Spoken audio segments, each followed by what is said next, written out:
이 사진을 보여드리면 했어야 되는데 어디 갔니? 나와라. 나와. 이거. 이거. 자, 맑으면 흐리고 흐리면 맑고 이런 제목을 좀 가져와 봤는데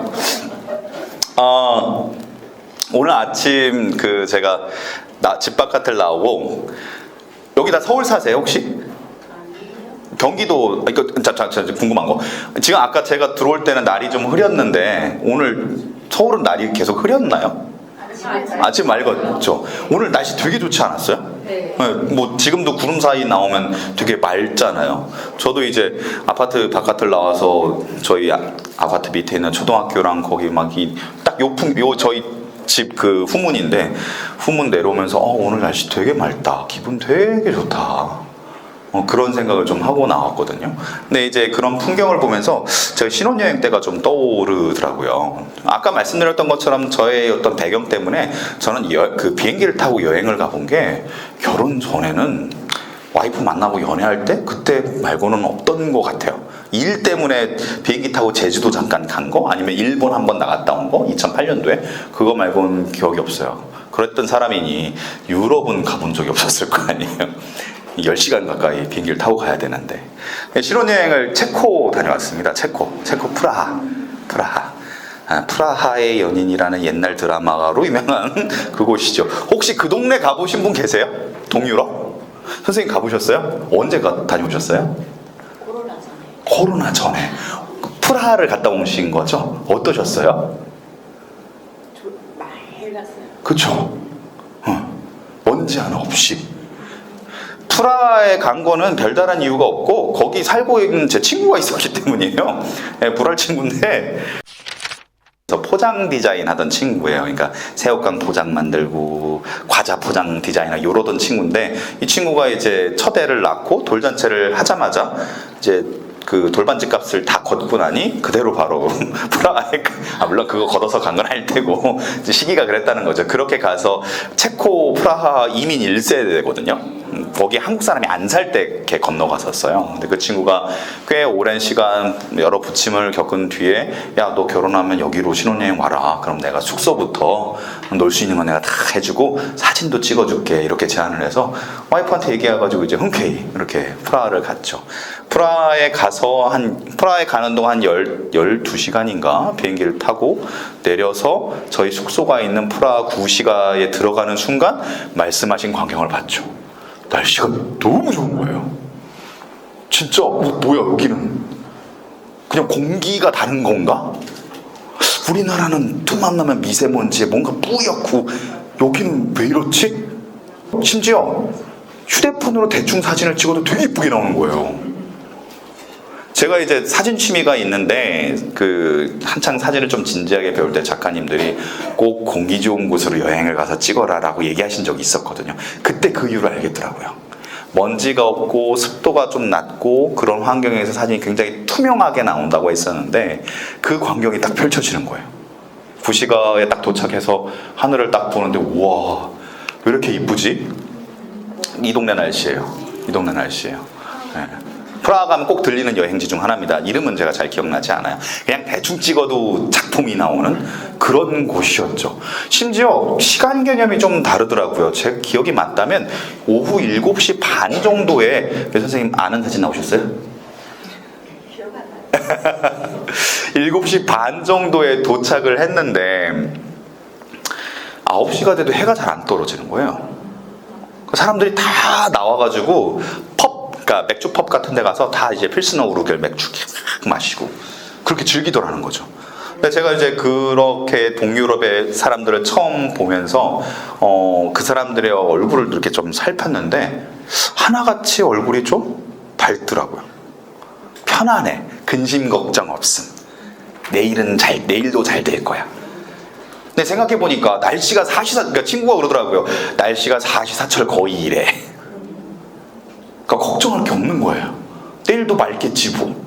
심지어 비 오는 날이 드물다 보니까 너무 특별해. 심지어 우리나라처럼 산성비도 아니야. 그래서 비 오는 날엔 우산 안 씀. 프라하에서 비 오는 날 우산 쓰는 사람들은 거의 이제 우리나라 사람 아니면 중국 사람, 일본 사람라고 할 정도로 비 오면 그냥 맞고 그냥 이게 자체가 좋아. 이런 분위기에 달하더라고요. 오늘 날씨가 딱 그랬는데 그런 날씨를 보면서 프라하 사람들이 꽤 낙관적이라고 친구가 그랬었는데 그게 좀 이유가 좀 제 와 닿더라고요. 날씨가 이렇게 계속 맑으니까 걱정 근심을 끌어안을 필요까지는 없잖아요. 근데 우리나라 사람들이 낙관적인가요? 우리 국민성이라고 할 수도 있겠습니다만 전투적이죠. 어디 나가도 싸움 잘하고 인구 5,700만 밖에 안 되는데 K-팝으로 세계를 호령하고 있고 뭐든지 잘하고 이런 나라잖아요. 근데 제가 왜 그럴까라고 잠깐 생각을 해보니까 우리나라는 날씨도 그렇고 계절도 그렇고 시달리는 게 많잖아요. 우리나라 이민 오는 외국인들이 보면 제일 먼저 부담지는 거 사계절 옷 다 사야 돼. 보일러도 떼야 되고 에어컨도 켜야 돼.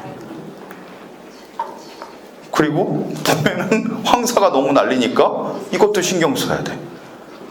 사시사철 자꾸 시달리니까 우리가 거기서 살아남고 견뎌내려면 우리 스스로가 약간 전투적이 되었던 게 아닐까라는 생각을 좀 하게 되더라고요. 우리가 우리나라는 뭐 맨날 왜 이렇지 막 이렇게 얘기할 수 있잖아요. 근데 저는 긍정적으로 또 봐요.